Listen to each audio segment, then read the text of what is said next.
Welcome back to day 4 of the 30-day English challenge. Before we begin, I want to ask you something. When someone speaks English to you, what happens inside your mind? Do you first hear the English sentence, then translate it into your native language?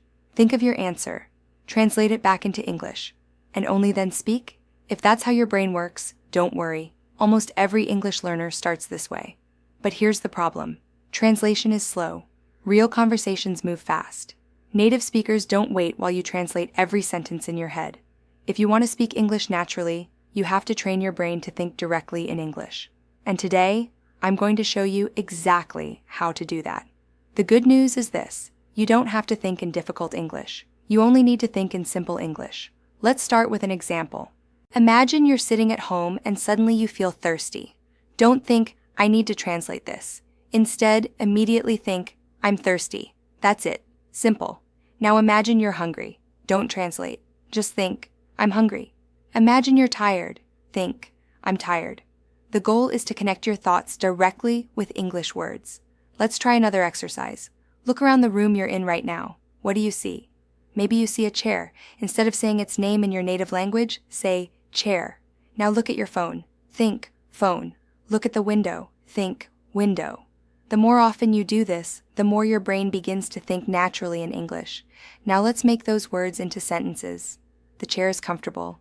My phone is on the table. The window is open. The room is quiet. Notice something. These are very simple sentences. But simple sentences are the foundation of fluent English. Here's another exercise. Imagine you're walking outside. Describe everything you see in English. I see a car, the sky is blue, a man is walking, the weather is nice, there are many trees. You don't have to speak perfectly. You only have to keep your brain working in English.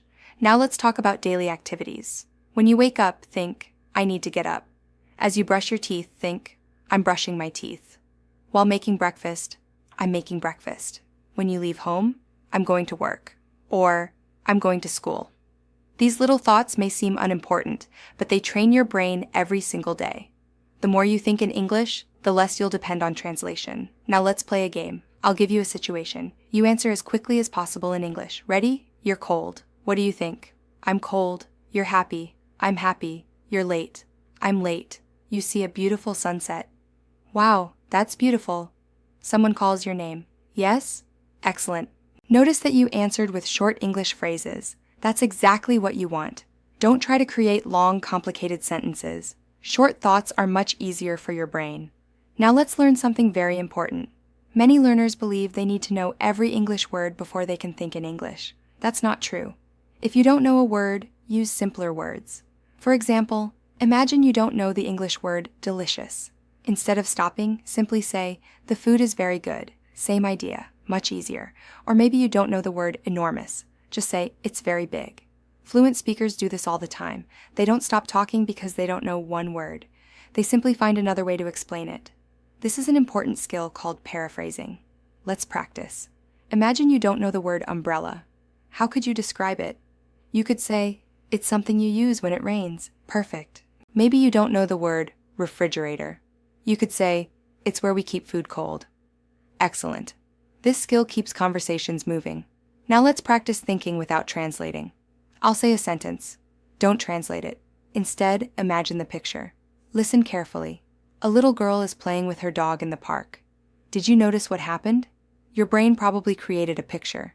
That's exactly what you want. When native speakers hear English, they don't translate. They imagine. Let's do another one. A man is drinking coffee while reading a newspaper. Can you picture it? Good. One more.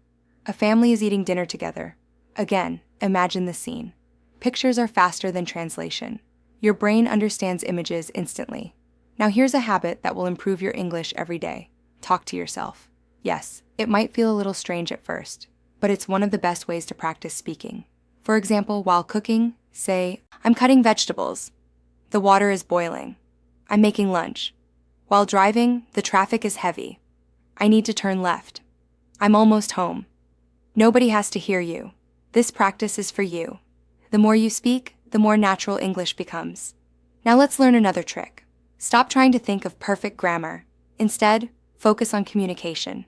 Imagine someone asks, what did you do today? You don't need a perfect answer. You can simply say, I worked, I studied, I watched a movie, I clean my room. Simple English is still English, and simple English builds confidence. Now let's review some quick thoughts you can practice every day.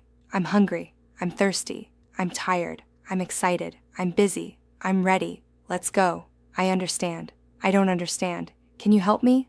I like this. I don't like this. It's too expensive. That's interesting. I'm learning. These are the kinds of sentences native speakers use every day. The more you repeat them, the faster they'll become automatic. Here's today's challenge. For the next 10 minutes after this video ends, don't think in your native language. Everything you see, describe it in English. If you walk into the kitchen, think, I need a glass. I'm drinking water. The food smells good. If you go outside, the weather is hot.